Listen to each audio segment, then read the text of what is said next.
We live in a day and age where technology is creating a world without borders, filled with unlimited potential to improve the lives of the people around us. Innovarex Global Health ushers in a new way of leveling the playing field with increased access to quality healthcare services delivered at your doorstep.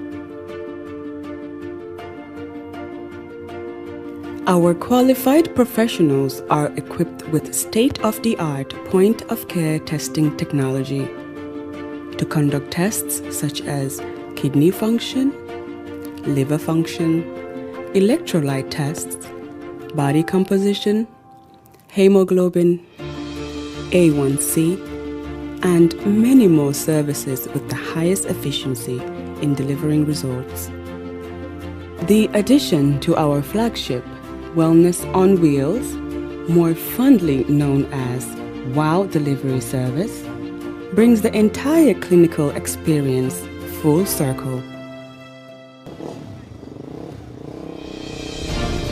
IGH has remained committed to creating the future of healthcare delivery.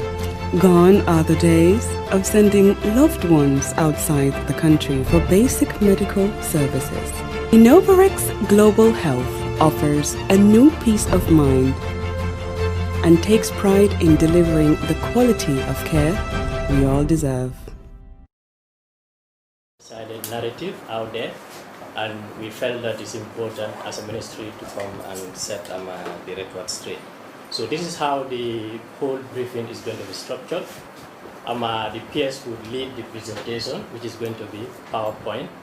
We know that it is a bit unconventional, but as a government, we felt that whatever we said should be evidence-based. So that is why we decided to have it in a PowerPoint. That's why everything, any pronouncement that we make, we'll make sure that there is something that we back it up there.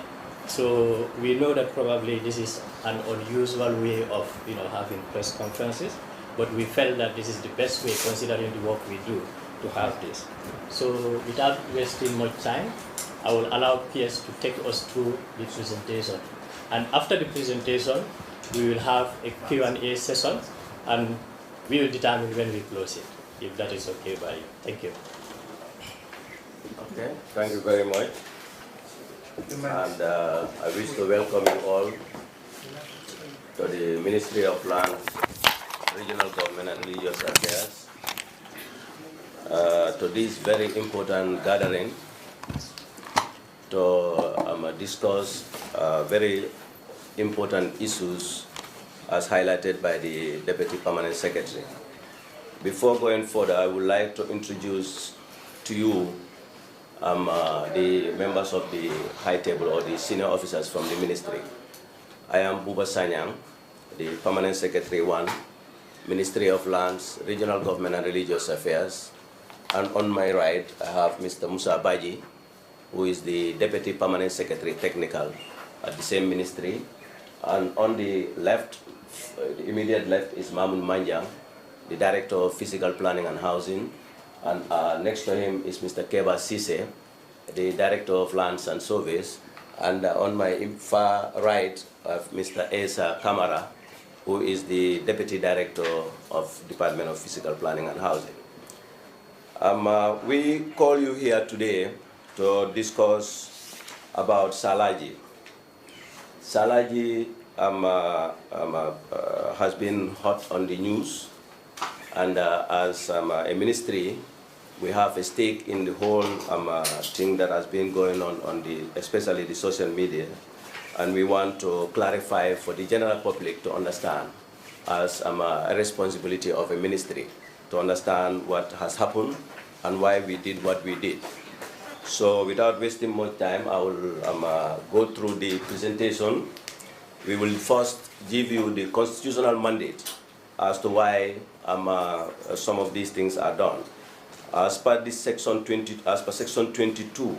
1A of the 1997 Constitution, it states that no property of any description shall be taken possession of compulsorily, and no right over or interest in any such property shall be acquired compulsorily in any part of the Gambia, except where the following conditions are satisfied.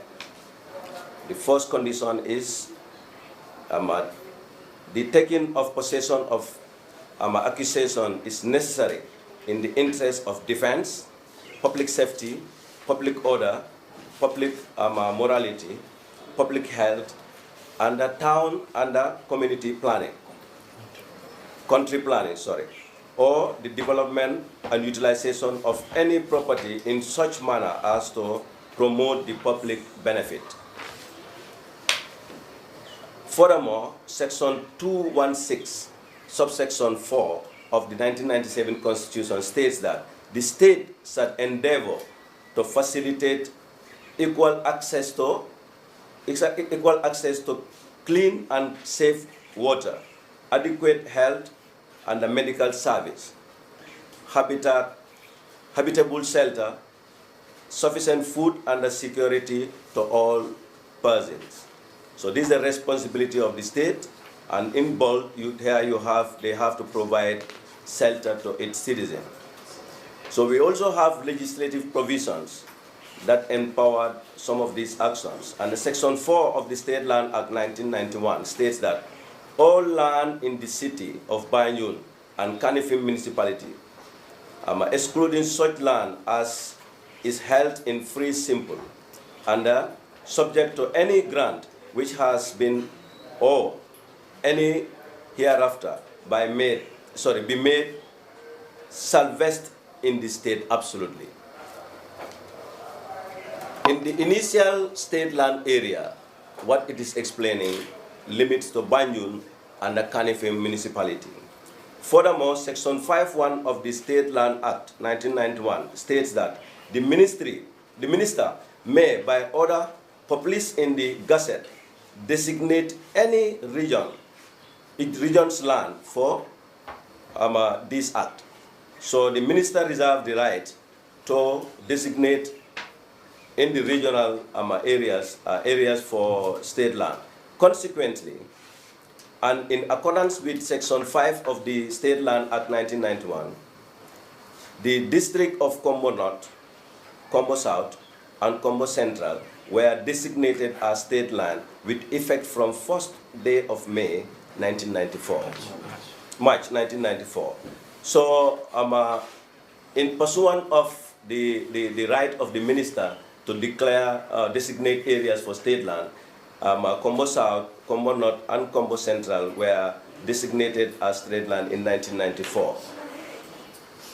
Section 4 of the Land Acquisition and Compensation Act 1991 states that the minister may acquire any land for public purpose, paying therefore such consideration or compensation as may be agreed on or determined in accordance with this act. What is public purpose? According to the above act, includes planning purposes. And planning purposes include the creation of a layout, preparation, action area plan, and other planning areas. So we go to the responsibility of the state. Inasmuch as the state has been given power to acquire land, it has also been given a responsibility to fulfill. Section 22, subsection 1C1 of the 1997 Constitution indicated that provision is made by law applicable to that taking of possession or accusation. 1, for the prompt payment of adequate compensation. So after the state has acquired or designate some of these areas, it is obliged to pay compensation to the beneficiaries.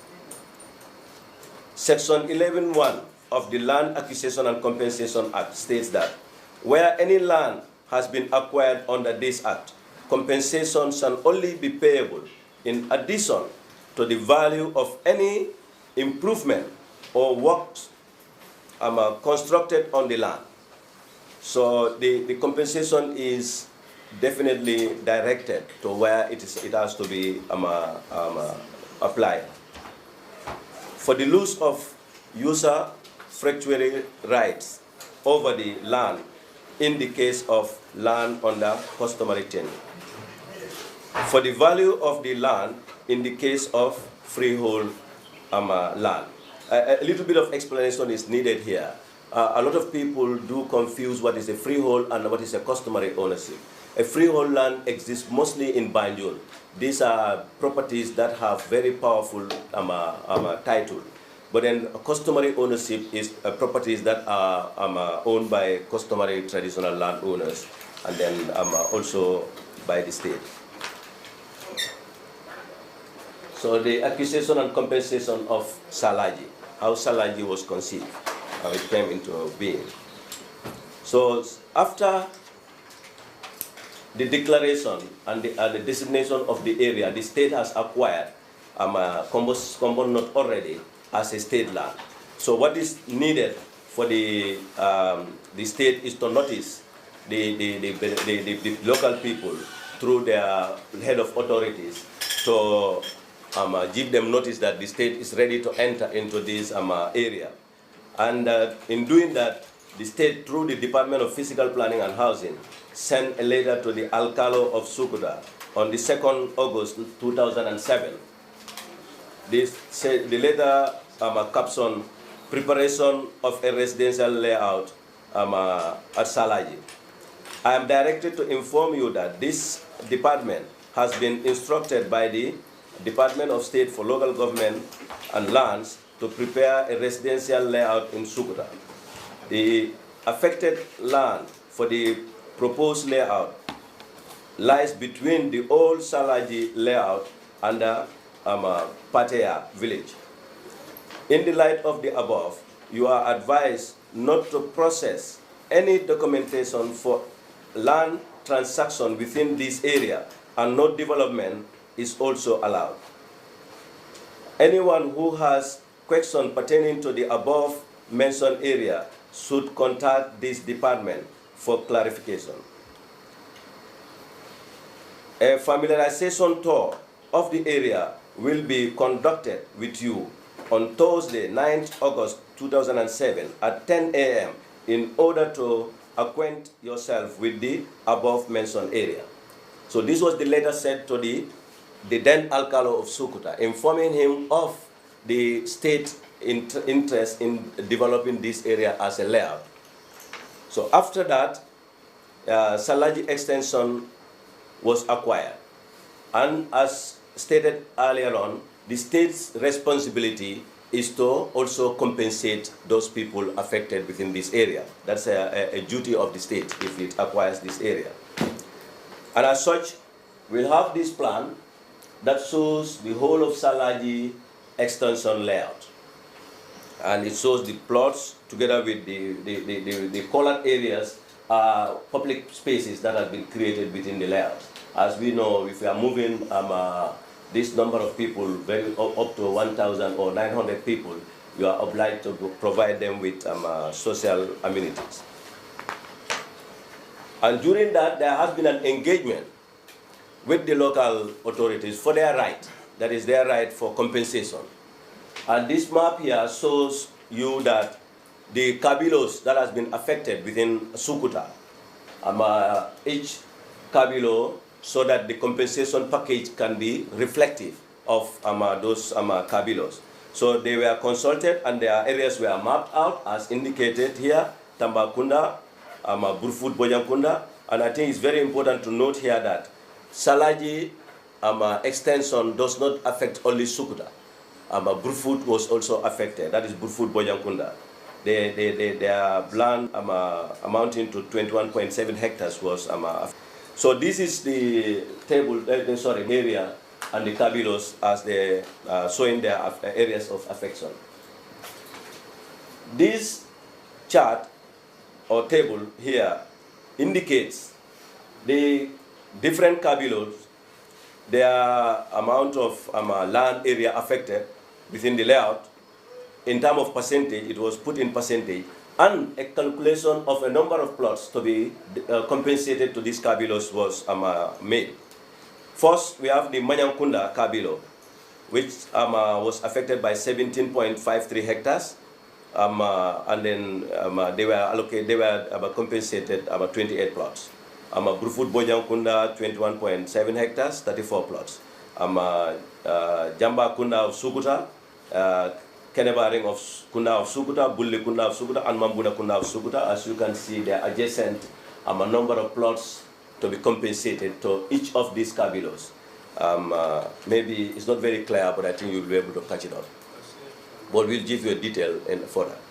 And in pursuant to this particular calculation and engagement, stakeholder engagement, the kabilos were they were to forward to the ministry the names of the people within the kabilo, because when we say 28 plots, who are going to be the beneficiaries of these plots? And then they send in the names of those 28 names or of the particular kabilo, and then the ministry will then allocate to those people directly. And this letter, particular letter, I will make reference to, came from Budli Kunna Kabilo. It is addressed to the permanent secretary. It is captioned names of beneficiaries from the Bullikunda Kabilo of Sukuta for the Salaji compensation of plots of land. On behalf of the Bullikunda Kabilo of Sukuta village, Kombonot, I am pleased to present the names of the beneficiaries from our Kabilo of Bullikunda for the Salaji compensation of plots of land. This list was prepared and finalized with due diligence by representatives of each family in the Kabilo of Bullikunda.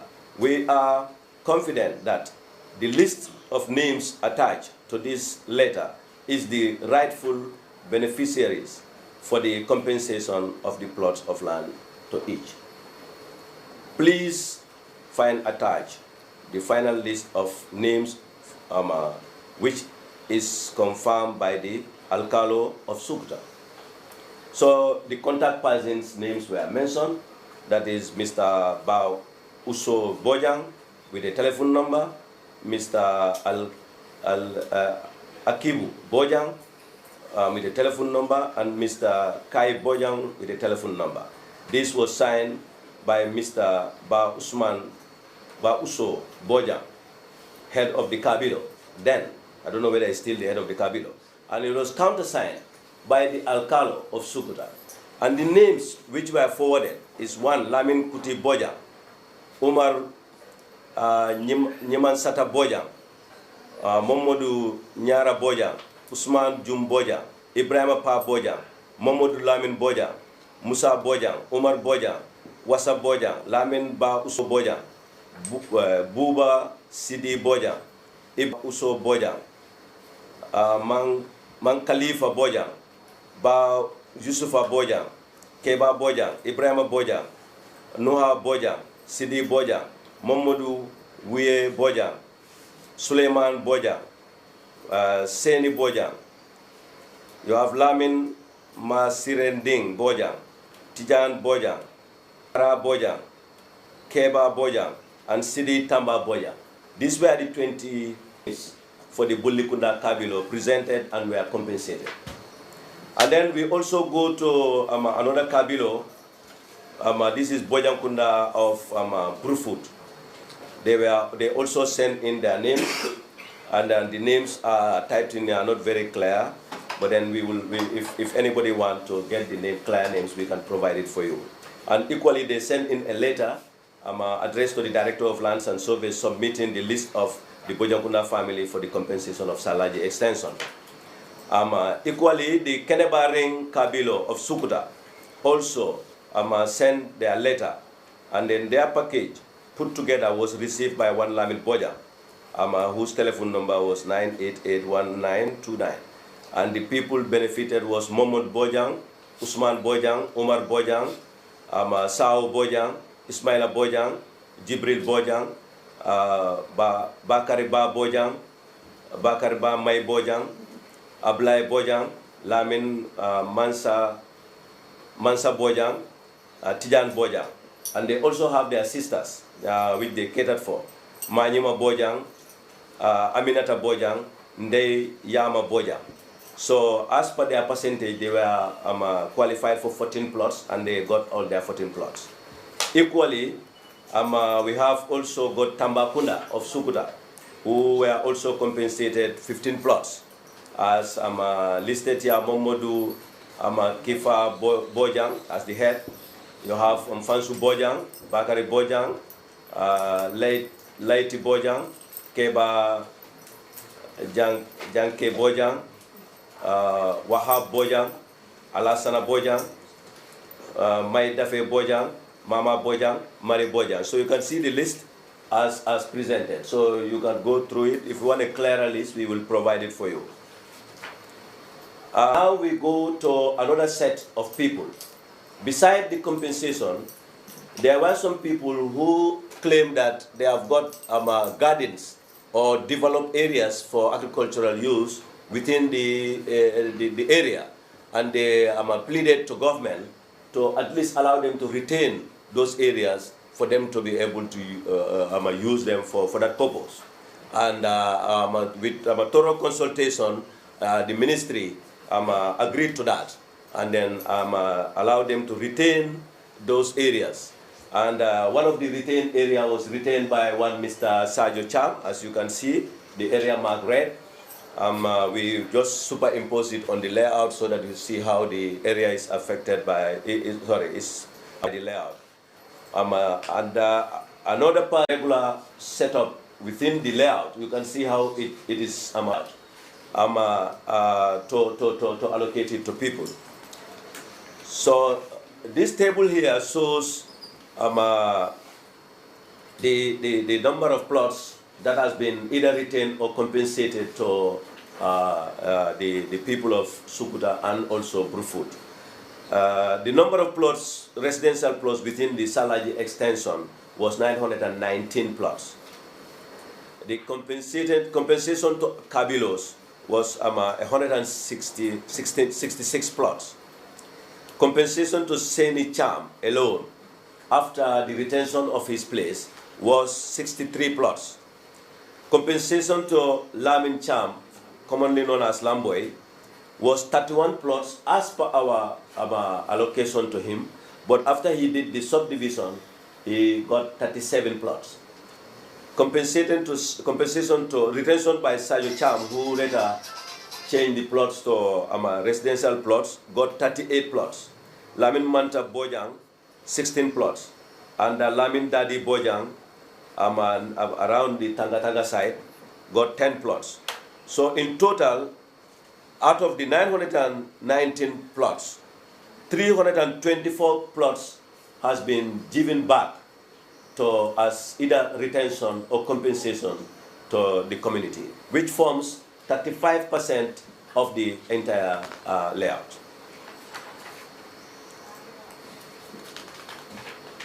Then the compensation, this map also indicates the Salaji proper. We also realize that apart from the Salaji extension, Salaji proper was acquired before. And at Salaji proper, the family is owned by only one family. And we realize that this family has not been compensated. And as such, during several engagements to and fro to the office, we commit the government and the ministry, for that matter, to write a letter to this family indicating to them that the state owe you a compensation. The reason why we do this is to put it on record so that tomorrow, when we are not in the office, they will still have something with them to prove that they still have a compensation. Even though we were working on their compensation, we said we had to commit the state by providing them with a letter for them to at least hold on to, so that anytime they claim, they will have a tangible claim. And this letter, as stated here, just displayed here, is showing exactly that letter, showing them, informing them of their rights. After that, we also got a letter from their lawyer, writing on their behalf on the same issue, expressing their rights to compensation. And that was on the 28th May 2019. And the ministry again sent the same position to the lawyer, that is the Councillor Law Chambers, to inform the lawyer that the ministry stand by its position, that is to inform, to recognize the right of the Kabilo for their right to compensation, and also the ministry is working on to give them that compensation.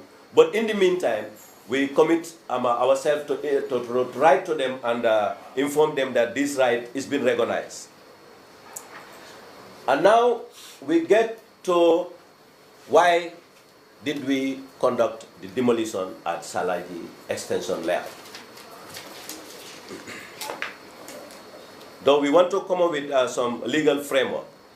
Section 24 of the Physical Planning and Development Control Act 1991 states that a person shall not carry out any development on any land subject to provisions of this act unless that person has been issued with a development permit in respect of the land by the planning authority of the area in which the land is situated.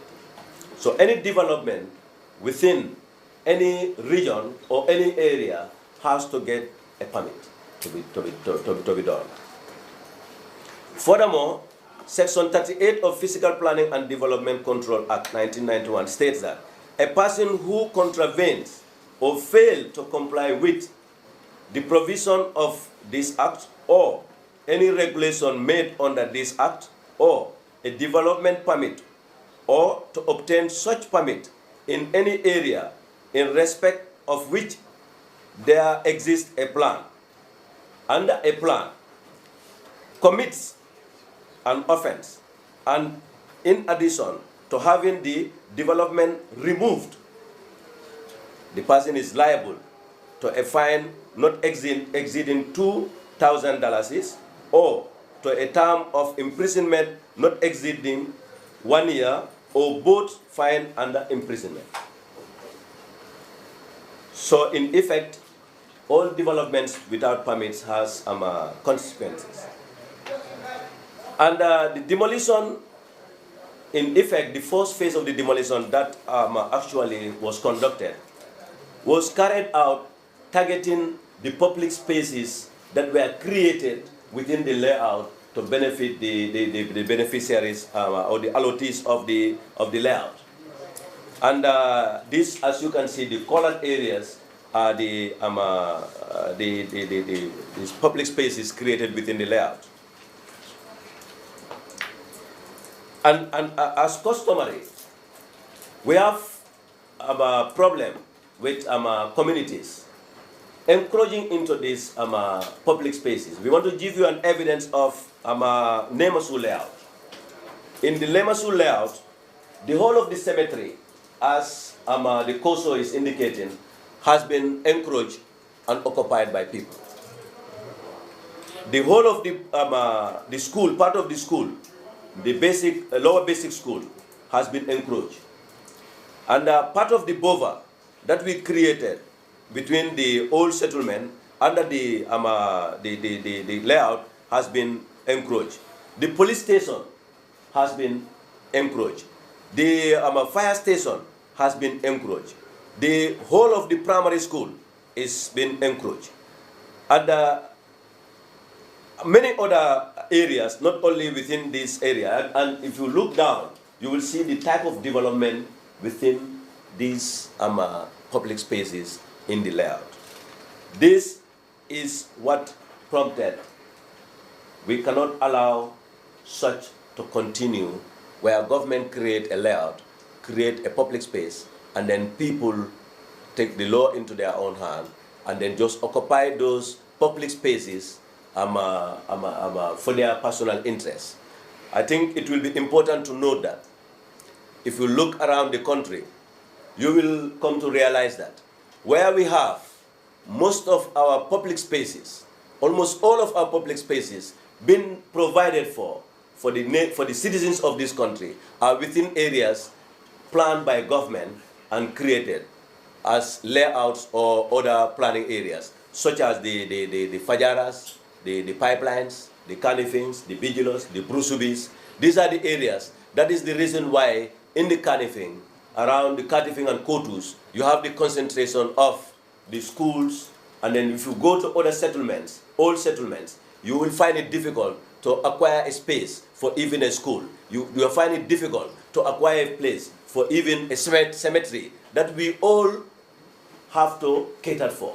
Even the old settlement, they will create a cemetery and they will eventually come and then divide it all into properties. So as government, as a ministry, we have to make a stop to this. And then we have to take ownership of places that have been created for public spaces. Besides the area demolished within Salaji, that is the targeting of the public spaces, we also understand that some of the people allocated by government have found it difficult to access their properties because some people have decided to annex their properties and then decided to build structures in it. This will come as a second phase of demolition to be carried out to enable those people to acquire their land. As just explained earlier on, we are giving you this map just to give you an indication as to the area of space in brown shows that within the Greater Banjul area, these are the areas planned settlements. You can see that how it is dotted within the Greater Banjul area. We have other areas that are planned by the customary tenure, but I know we are all aware within our own settlements how we suffer in terms of having proper roads, in terms of having access to space for school, space for some public spaces such as cemetery, space for some public spaces such as markets. We have seen our mothers and sisters squatting at the Johnsons, trying to sell because of lack of space for the markets. So government has provided these spaces, and they will not sit down and see people just annex them, occupy them, and then deprive other people access to this place to make their livelihood.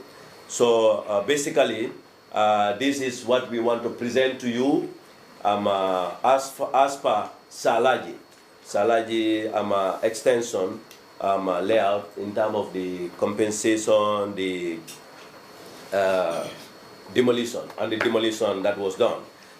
We will allow you questions, but you can put your question aside. We want to, as explained by the Deputy Permanent Secretary, we have other burning issues. Yundum, recently, the VDC have been making noise, trying to take control or occupy a particular land. We want to shed light on that as well, so that you have a balanced reporting. I think at this juncture, I would also like to seek your engagement with the ministry in terms of clarification and balanced reporting. We have seen a lot of reports in the social media and even on the print medias about issues that could have been clarified, or that could have at least give the explanation of the other side of the story. But this has not been done. So it seems people, if they have no way of getting what they want to go to the media and then rattle there, and then the media will not go to the other side to clarify, and then this will go out, and then so that they get public sympathy. So one of these areas is the Yundum land. That is just by the army barracks. I think you all know the area. This land, I will give you the history of how this land is acquired. One, Mr. Momodu Jain and Mr. Malik Cham acquired about 143 hectares of land from the customary landowners and proceeded to lease this land. In 1994, the Commission of Inquiry forfeited this land from these two guys, and then returned it back to the state. The state gave 68 hectares of this land to AMRC the entire area was given to AMR to recover. But 68 hectares of it was given to AMRC, and they put this on public tender. They put it on public tender. And one Suleiman guy happens to win that tender at an amount of $573,000. After paying this, the land was allocated to Mr. Suleiman Gay through a deed of assignment on the 4th of May 2001. Some years along the line, Suleiman Gay subdivided this plot and started selling. And it was alleged that he has been selling this land without acquiring the change of land use and also not paying the tax. And a tax force was constituted by the then Office of the President, comprising of membership from the Gambia Police Force, AMRC, the Gambia Revenue Authority, NIA, under this ministry.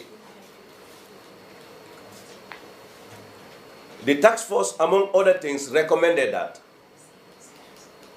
for the revocation of the sale made to Mr. Suleiman Gay, mainly for the failure of change of land use under non-payment of capital gain tax on the sales. Upon receipt of this task force report, the Office of the President further sought the advice of Ministry of Justice. The Ministry of Justice, in their initial advice, concurred with the task force report that the government shall have nothing wrong in entering to revoke the sales. But shortly after that, after the Ministry of Justice has been availed with more information, decided to give another advice to the state, to the government at the time. They informed them that they cannot rescind that right of Suleiman Gay. And then, despite the second advice, a deed of revocation was prepared by AMRC, but Suleiman Gay did not sign the revocation order. Also, a check of the same amount, that's $573,000, was given to Suleiman Gay so that they pay him back. They give him back his money and take the land. He received the money and posted the check back to AMRC without casting the check. And the Suleiman Gay,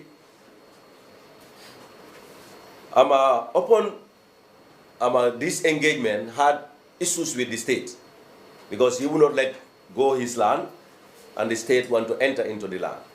And as a result of this pressure on Suleiman Gay, he had to flee on a self-imposed exile.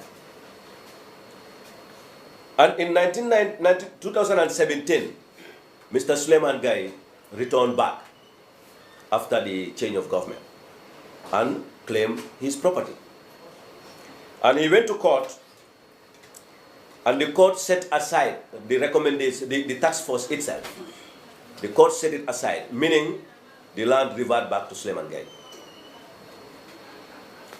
And the Suleiman Gay then started work on this particular land. And this attracted attention. Even the ministry had to go and tell who are you to develop this land. And then we engaged him together with the army and some concerned citizens. And then we invited Suleiman Gay for a discussion.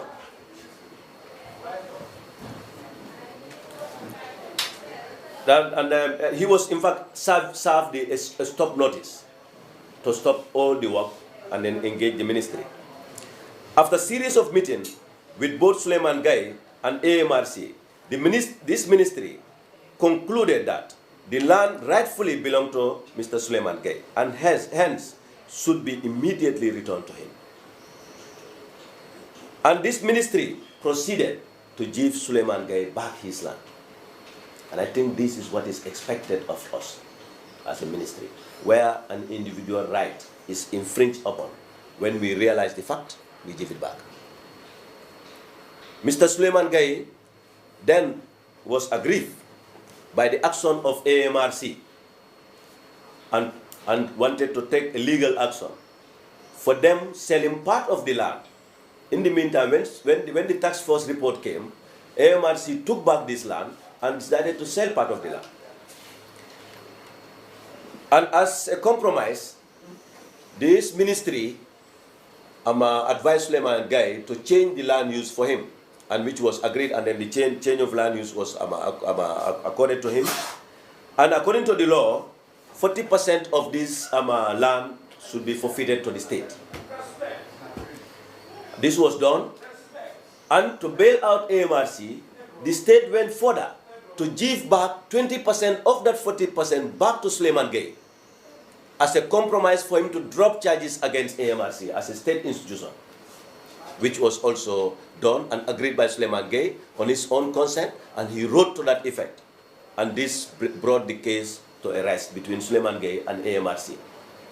The 20% that was left with the state demarcated this into a mini layout and then allocated it to Gambians, including some National Assembly members.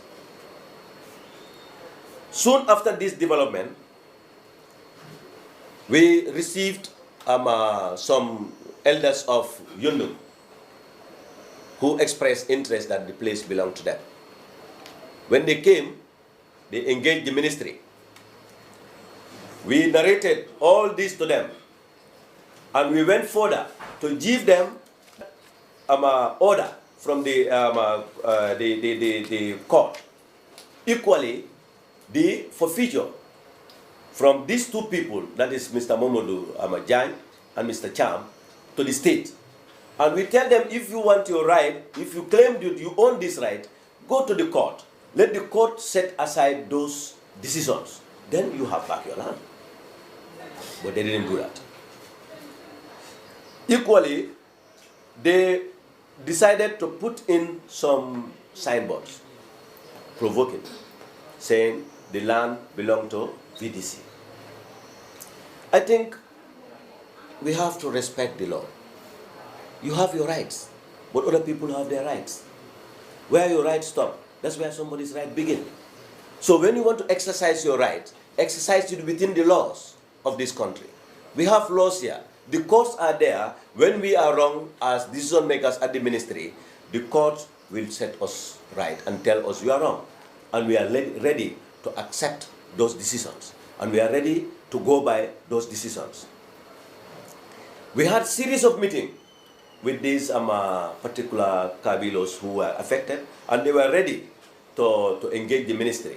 And in fact, what they first claimed was they want some public spaces within the area.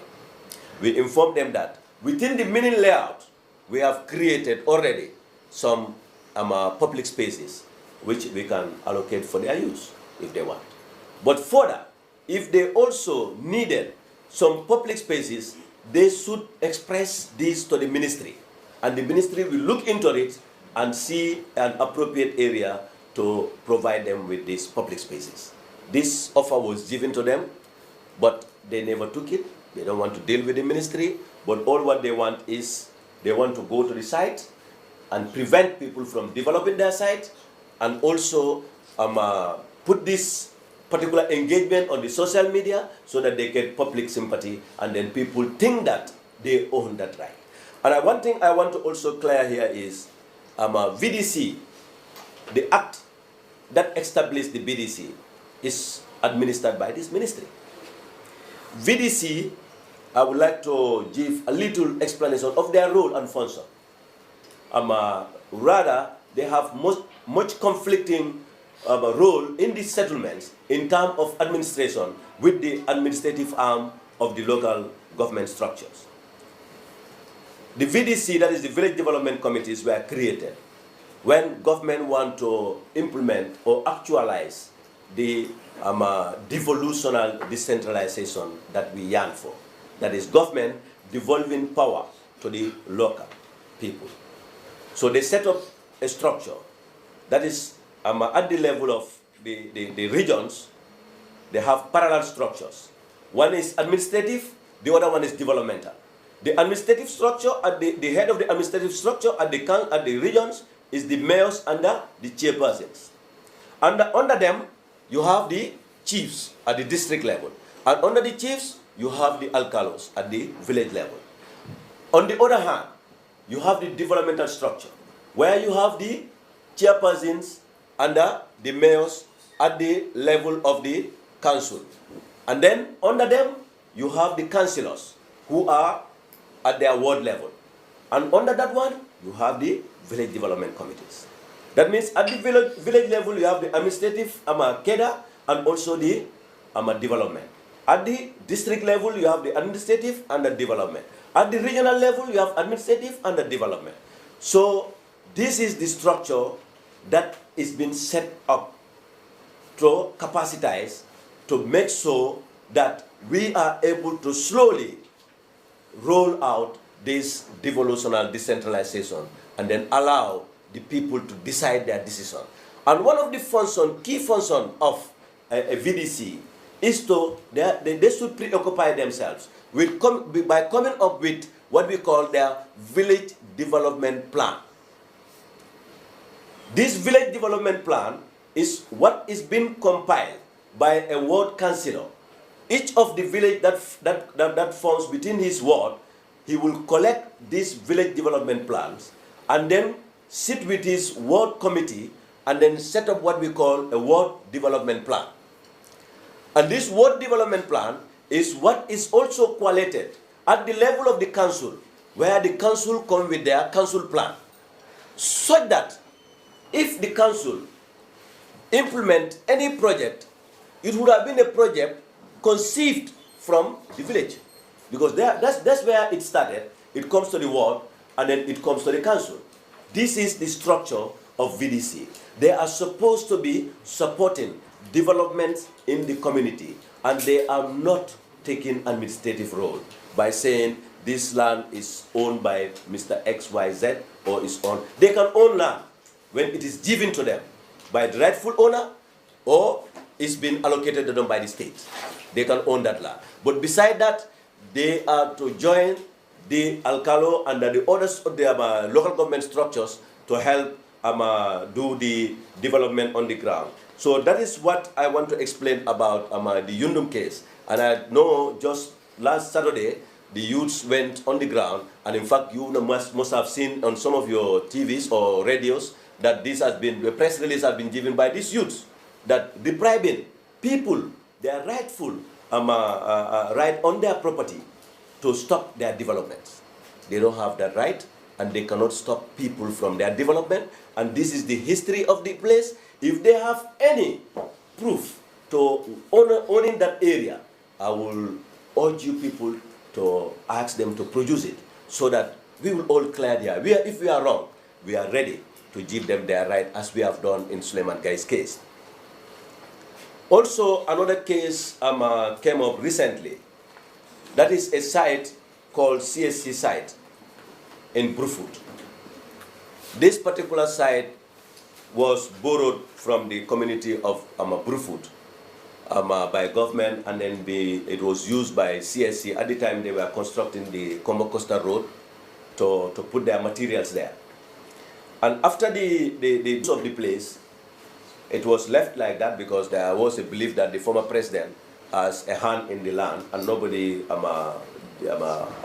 attempted to claim the land or go over the land or develop the land. The land was there until after the change of government, when the Commission of Inquiry, Jane Commission, was on. The Brufut Bojankunda Kabilo, through their lawyer, wrote to the Jane Commission claiming to have ownership right over this land. Equally, the Sano Kunda family of Brufut also, at their level, at the clan level, also wrote to the Jane Commission claiming ownership of this land. And the Jane Commission did reply to all of them that that particular land is not a subject of the commission. The decision on that land will be on another forum. Then both of these kabilos, the Sanokunda and the Bojankunda, decided to write to this ministry, all claiming ownership of the same land. The ministry called both parties through the chief. We wrote to the chief, invited the Alcalo and the Cabildo heads of Brufut to a meeting here, in this very hall here. We had a meeting with this group. All the Cabildos of Brufut were represented. During that engagement, we asked them of the ownership of that particular area, that is the CSC side.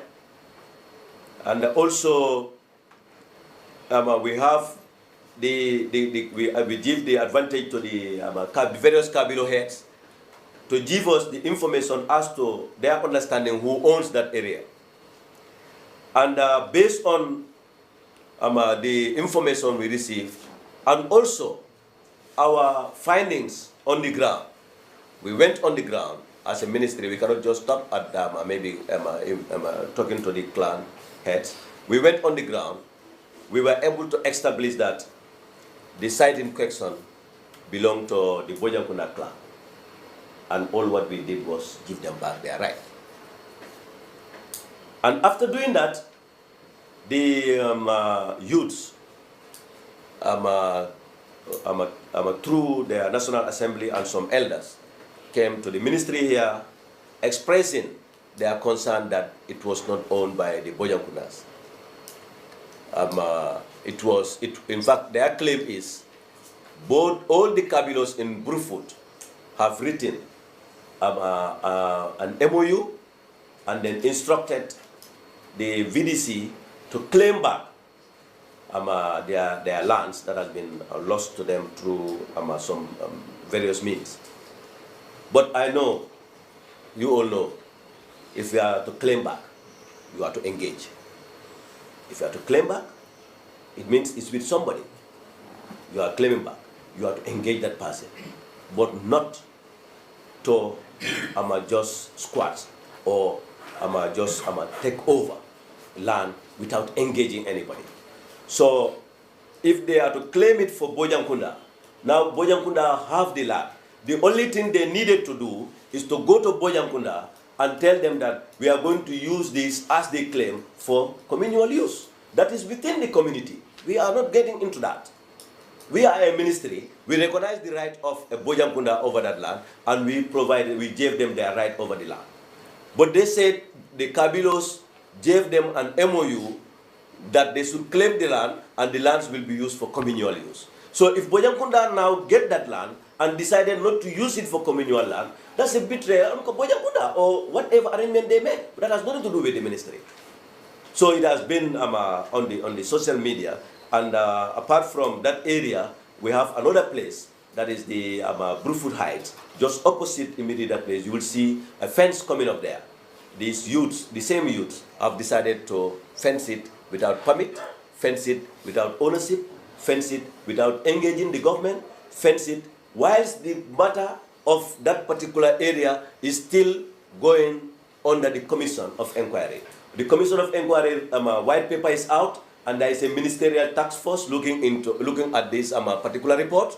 And under that ministerial task force, there is a technical task force looking at that, recommending to the ministerial task force. The ministerial task force will bring this matter to the cabinet. When there and then a decision will be made on this. But as of now, they have occupied that place and decided to claim ownership of the area. And when we touch them, they will come back to you people. And then they will make noise. And then we will not be consulted on our side of the story. That's why we feel that we need to bring this to your attention as well. That we have to obey the laws. There are laws in this country. And these laws are meant to be obeyed. We are the people who voted for these laws. The 1997 Constitution is what governs us today. The legal and the policy documents that exist in the different institutions, unless they are updated or changed, they are the ones that govern those institutions, and they are the ones we should go by. So we urge the VDCs. And further to this engagement, our last meeting here with the VDC, we offer them to submit to the ministry their request. They requested that they don't have space for a market.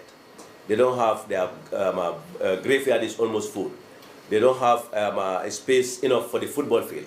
A lot of other public spaces, which we recognize, and then we are ready to work with them to enable them have this. One of the things I told them categorically clear is put it in writing and send it to us. In fact, I told them some of the land that government acquired through either change of use or through the government using its compulsory acquisition is to provide some of these public spaces for the people. So submit your request to us. And they also requested that they want to do a town planning, community planning. I offered them that they can consult anytime they are ready. We will provide them technical team from the Department of Physical Planning to work with them to plan the village or the town of Brufut to their appreciation. So I think this is how far we can go as a ministry. We have to engage people. We are here for people. We have to engage people.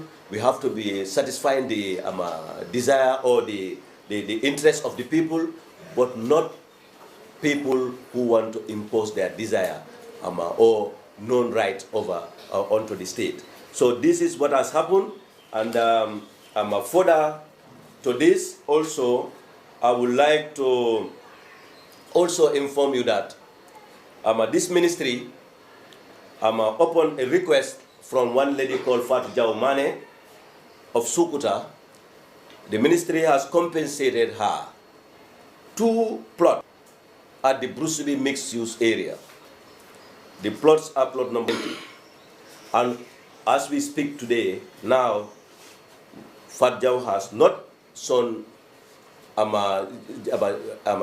rejection of this. He has not expressed any rejection. He has not returned the allocation letter. This is just for your information to know that the ministry is ready to work with people to give them their rights. At the same place where we are calling Brusubi mixed-use area, this community of Sukuta requested from the state for the allocation of a space for a market. And the state provided this. And guess what happened at that market? It was sold. Part of it is sold. Part of it has been sold at the back. It has defeated the purpose. And if people are bent on this kind of life, they cannot blame the state for not providing them their right. But they will only blame themselves. For the state has no interest in taking this land for any other purpose but for the purpose of providing for its citizenry. So on that note, I would like to pause here, but maybe my colleagues might have 1 or 2 things to add. You bear with patience for them to just jump in 1 or 2 areas so that we can allow you questions as soon as with that. So DPS, if you have anything to add. I think we go straight to the Q&A. I know a lot of okay. Yeah, I think for the sake of time, we can proceed to the Q&A session, and we will prefer if you can identify yourself, maybe by show of hands we identify who should ask questions, and then all of us would answer if we feel that they have the best response to it. So first we allow you can show your hands, and then we call you. That you have been raising your hand even before I asked you to raise your hand. The guy behind you, yeah. Oh, me? Yes. I'm Abdullah Mindi from Taran FM. My question is with regards to the senior government officials announced that you allocated land at Olyundu. What are the procedures that they took to allocate those land to them?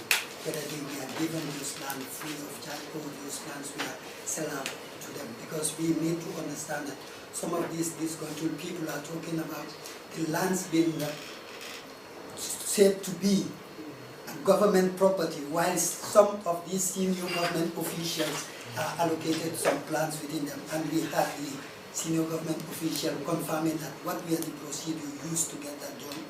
And the other one is with regards to Bojankunda and Sanokunda. I may not be right, I would be rectified. I believe that Sanokunda were the original alcalos of Burfoot. And when it comes to lands, we can understand that this comes from culture and tradition. And what were the procedure used or the process used to get this land reallocated to Bojankunda instead of Sanokunda, who had been as well as claiming it? And how do they feel about it right now? Okay, thank you very much. I think with regards to your first questions, government land is available to Gambians.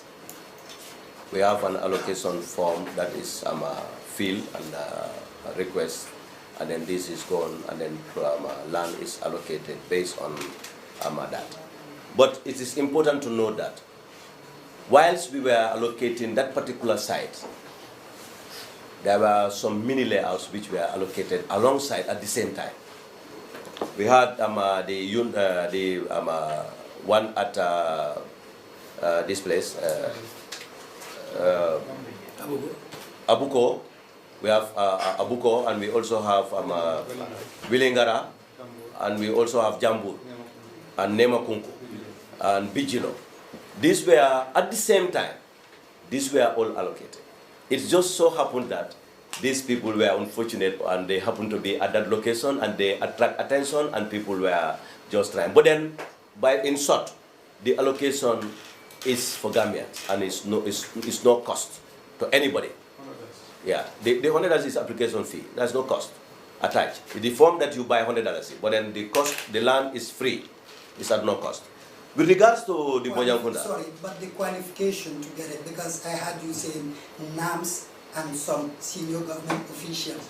But when you say Gambians, it doesn't exclude me or Samba or Demba. But does it exclude NAMS? No, of course. That's what, then take it that. It should be, you should be a NAM or a senior government.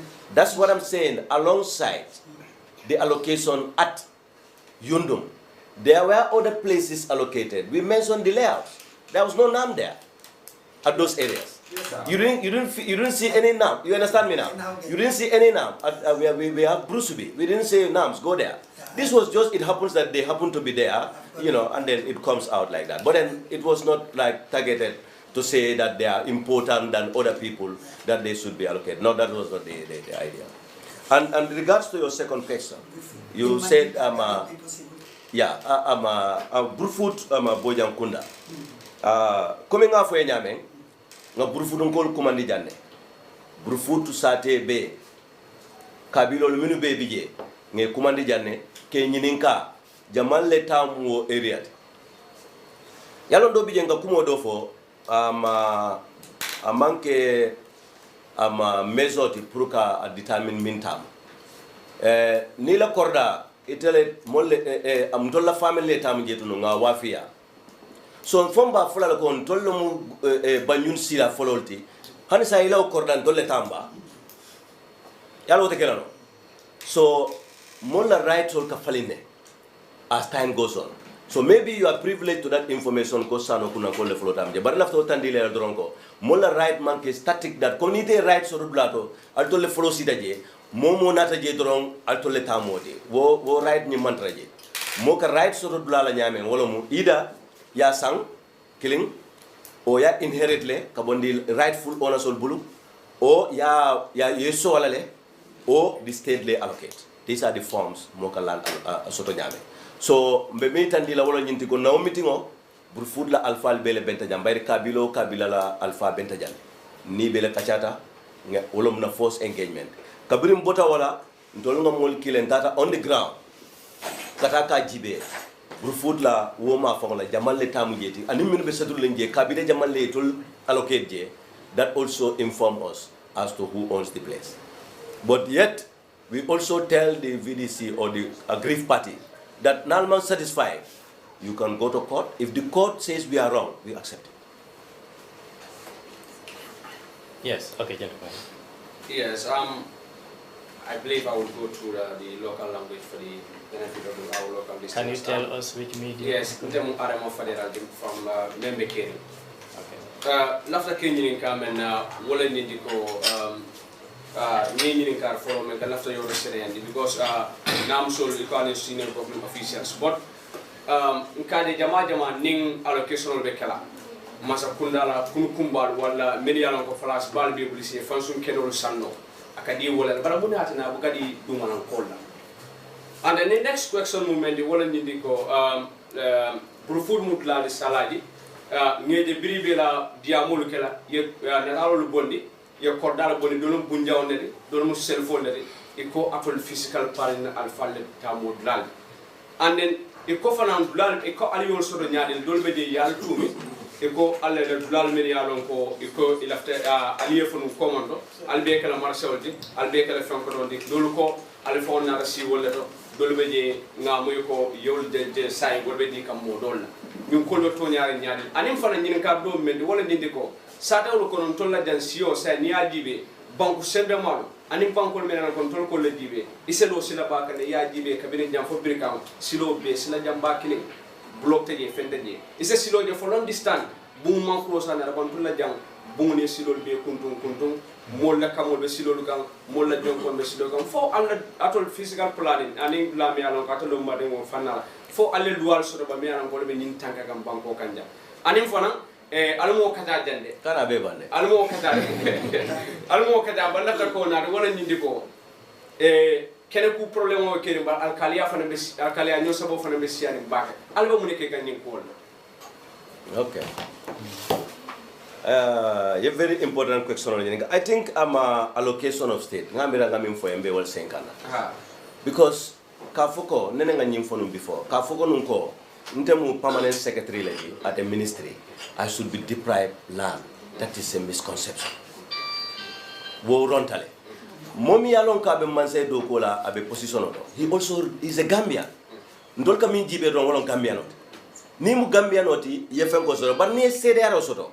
Me I tandiko senior government officials so like allocate without the I know we have cleaners, I know we have messengers, I know we have drivers, I know we have soldiers, I know we have police officers, all allocated. So ning evidence bije me I tandiko only kunukumbal komi ya fanyame will like allocate we would like to know because that is not to our knowledge. So left to ole jabila bari ila ñinen kar flanjango wala mu aba ye tumiroke ko bunjangol yow le jelo rek yena talol bondi ko mon le bunjangol lo wala nan ko abe bet aka bete abake pour ni aussi fal bondi altul fane taw bunjangol jebe buntolto wan ano bunjango jamal tamu yo mari ñinin kay igey lo nyaadi le den yow be funtindi kayto bala then auto balance reporting bida. But there's a one. So let me just. So wrong. Womu fenneti minni alonko wonyanta kelal. Pour nyinga itata dameng yep ko yep moleje. Bari bunti yo ina diam dala bungolo nyaadi la ba. Ala ko rasto nyaadi la ba. Kabiring nse minuta fono ñunu min bija the physical planning the deputy permanent secretary and this kabri wolbe allocate law cordala they were technicians, they were just technicians in 2005 bile be palaso do molke nin korda attach but kabri be korda sto la what a drum technician ol it all form decision kama soto wo institution wo ato so along the way it climbed up. But for lafta fulala ko nimmobe do ko la mansakunda from 2005 abe do ko la aba koti la ate bumo lono la ala saving store ala planoto mol min tata feke the senior officers di dol tata feke the permanent secretary di dol tata feke the director di ite fen save no la pour que bumo lo lafta la fula gambeja ko ni mo jaay bunyango la place to bi ay o kordas to sanji tanni lulu koma bari wo sanjita ne lulo mu be ate woto bullo la no ate fenkela no ate yanda tulo wol nyama keno ay taraje o ay sulbolo ay sije wol yanda kala wo mu wrong assessment of people but lafta min la fale woto wolo nyinti ko wo area la there is a tax force me ya lonko wo tax force nata nyaadi le ñin tumiro kabra keta ndolla ministry ndolla ma police safe ngoye ko ñin tumiro min nata alta kiskis nali atara ko na moli min foyma wala lota ali prosecute but ninga man loyma min ni tumi alol fana prosecute. That's why tax force lota ndolle nga a request pour police olio tax force ke pour nyinga man ni atara na mol I fault titale. They are here for the people. So manyan na mola ama trust nim bitrela by doing our own kamfansun ko. So wala nang police ol nge sasi pour yawoke ananga jego te diablo no wala conclusion wala ni la tax force nim pareta ala decision nim binal. In terms of planning, maybe I will let the Deputy Permanent Secretary to come there. On meatina silol ka sate ko ne katara jenkering silol bi katara tilending molla kamolu maybe molla sokawelu molka bitikolo silokang maybe he'll come there to explain that for you. Yeah, okay. I'm supposed to moderate, but I think I can come in here. Yeah, I think the first thing comes to ownership. I think the outcry is Ndoletam. So meaning they do it whatever they like. Now let's put a comparison. It at a Fajar, it at a Bursubi, it at a Cape Point, it at a Kutu. I know most of you are at a Game it at a backward. In terms of legibility in the way Kordalu Tanyame, Silol Bundi Tanyame, you cannot compare that to Talindi Wall, Fajikunda. I don't mean to discriminate, but that's the reality. How did that happen? Because those areas only, there was no formal planning in that area. I'll come in for coming wale tam kenoting a kenobulu wale ta kuntu anyhow at yate nyam. So how did the department kana nyame? Ni momo tata yela korda wulindi. Ni sila mansoto ikongata ministry silo bondi. Ni schoolo mansoto ikongata nga schoolo ni. So this is the problem. The reason why the 1991 State Land Act came, probably this was what they were anticipating. How does planning benefit in the use of land? Because it's like we have a traffic system. That is what is happening in the unplanned area. So it's going to be difficult. And during PSLA presentation, I indicated only 10% of the greater Banjul area, of the developed area, will plant. That is even a hyperbole of what is happening in the ground. It's a big exaggeration. So meaning the 90% to Bay Mimbije is unplanned. And what is happening when we looked at that? More than 70 to 80% of public spaces only are only located within this 10%. So what is going to happen? Look at the demographic. We now having more than half of the population within this area. So we're talking about more than 1.2 million. All of them will require schools. All of them will require hospitals and so forth. And who is going to suffer? Maybe I can afford a taxi car, can let them samba to maybe 3-4 kilometers to school. But how about my poor neighbor? Can he do that? So we will be creating inequality in society because don't take access to certain facility, and that has always been our problem. But it's going to be difficult in the absence of the ministry having control in planning through yeming for ways in communities.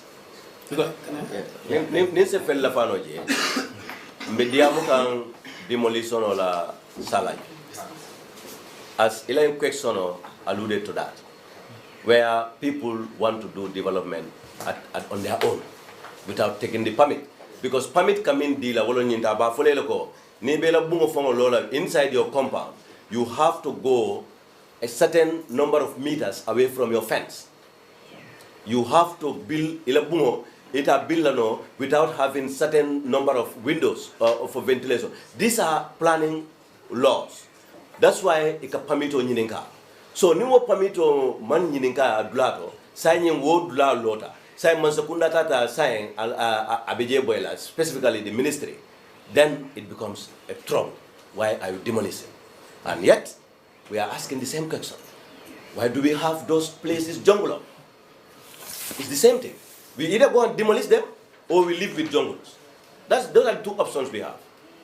And the ministry, we're going to endeavor to make sure that we, within our powers, those areas that needs to be rectified, we work on them and rectify them for prosperity.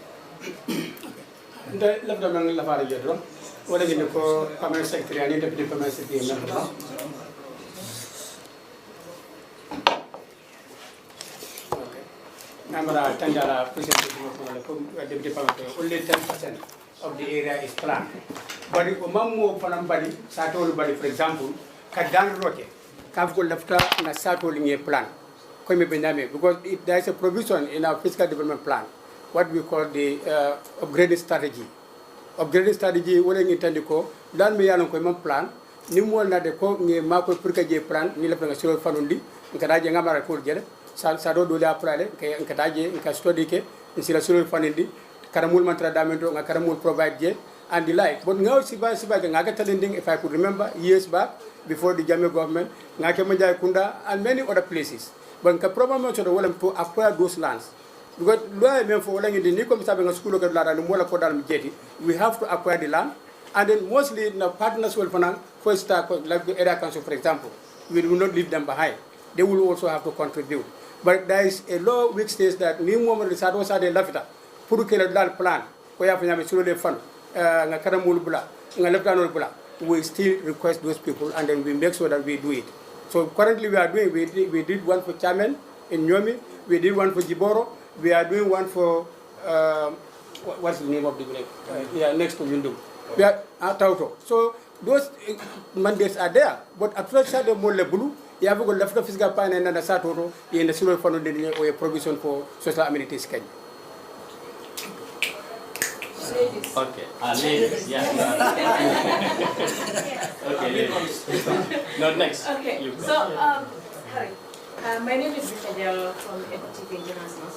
My question is, the land issue is really getting out of hand in this country, and if care is not taken, it's going to be something else. What are some of the mechanisms put in place by the ministry as to stop this, to make it at least stop for now? Because really, this is just getting out of hand. Thank you. Yeah, okay. Let me comment on that one first. You know, we acknowledge the fact that land in this country now is an emotive issue. And as you said, it is already getting out of hand. And, you know, but what makes it even more complex is the fact that land now generally has been monetized in this country. And the fact that, you know, you have a lot of, I don't know whether I should say this, maybe before it also bring another question. The activity of estate agencies in this country has created that kind of a market for the landowners. So what is the ministry thinking in terms of resolving this? What we believe will resolve this is to have a detailed cadastral and a land registration system. What do we mean by that? It's like every inch of this property should be mapped and registered in the name of an individual, a family, or a kabilo. Now, what is happening is government itself is not in absolute control in terms of who owns what within, you know, the Greater Banjul area. So we believe that when we have that system in place, we'll be able to map every inch of land in this country and registered in the name of an individual. Then we will be an authority. If you come, you want to trade on that land, we'll be able to tell you, no, this property belongs to Mr. X. What have we done so far with regards to that? We already currently engaging with one company called Trimble, who are prepared to come and do. It's an American company. We have done extensive engagement with them. Currently, they've sent a proposal to us on how much it will cost and what it will take to do that. Maybe I'll allow Piers to elaborate a bit. Yeah, as you just said, it's a pertinent question, and this is something that is also in the minds of the ministry, and then we are looking at solving this problem once and for all. As you just said, we are working on this systematic cadastral mapping. By grace of God, we will be able to put this in place. But I also want to point out something. One of the things that is propelling all this is people's living in denial, refusing the right of other people. This is what is causing it. And if you don't want to recognize somebody's right, you will create chaos. And then this chaos is what is going to lead to, as he's alluding to, some problems. That can lead to some problems. But we will not get there. We will be able to address this as we go along together. But what I will also urge especially the media, is that let not allow people to use us to incite violence. Let them get their evidence before they can produce some of these incitements. Because this is what will cause people to think that there is right for somebody. You have right over land, but you have various rights over land.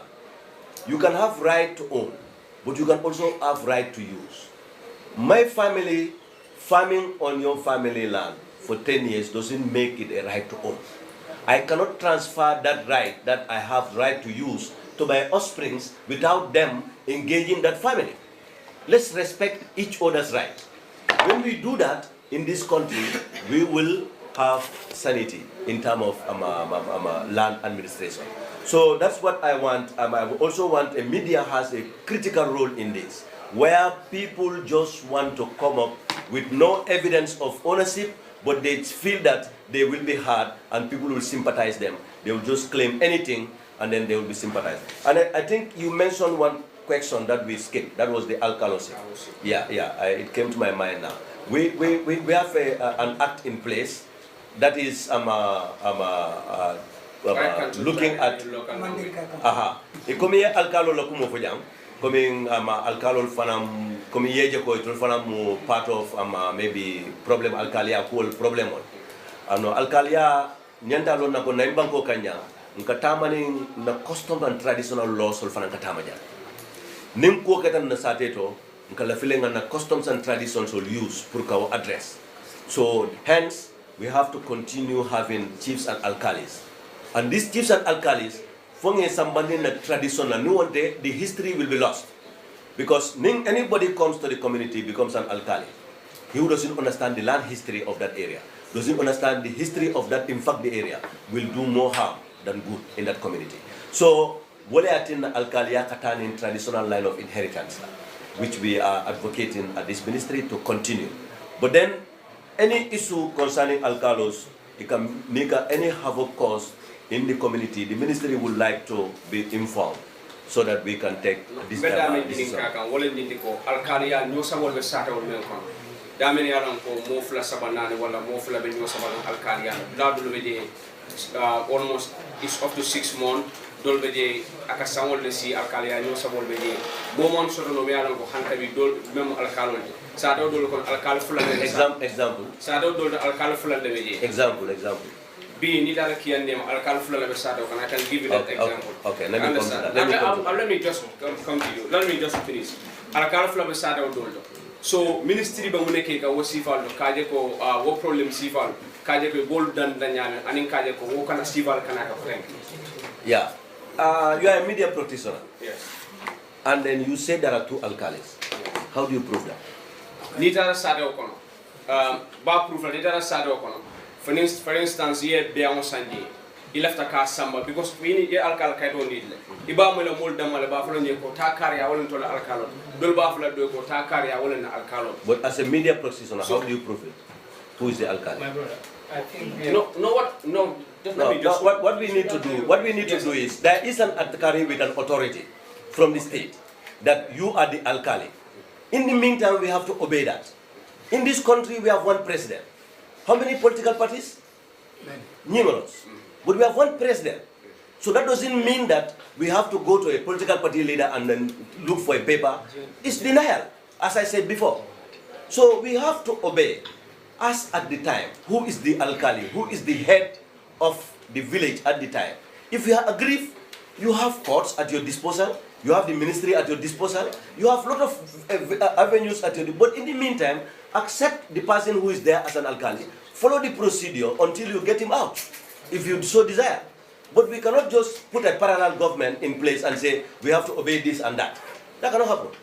It's denial. We're living in denial. Okay, Piers. Okay. I have a quick question to that. Sorry. I want to have a quick question to that. Okay. Answering this question, you said you most observe the presence of the alcalde that have the authority.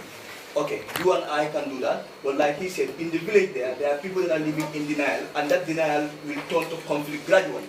So perhaps the question is, what are the modalities you are doing to make sure those kind of conflicts are not preoccupied within our society, within our community. Because you recognize as the PS here that you have appointed an alcalde. Okay, me living in the village feel like that alcalde doesn't deserve to be there. And I observe somebody ask my alcalde, already there's a conflict. What are the mechanisms to resolve those conflicts? Perhaps that could be the better question. Yeah, let me tell you the procedure of appointing an alcalde. Maybe you'll understand. The procedure of appointing an alcalde doesn't start from the ministry. It starts from the community. The heads of family will nominate a person, and this nomination will be sent to the chief. And when it gets to the chief will put his endorsement and send it to the governor. And the governor will also recommend and then send it to the ministry for our consideration. And when we concur with their recommendation and endorsement, that person will be appointed as an alcalde, as in the case of a reference to Kia. Right. That is the modality that is being used. But my brother, you have to understand that every head will have people who will not like you to be there, and you cannot satisfy both of them. So if the modalities and the lay down laws are followed until we get to the conclusion, I think we have to accept that. Yes, and then the question becomes now, what are those modalities to get to the conclusion? Now, you're telling me how the alcalos are appointed. Okay, during that line, it's a long chain that there could be politicization.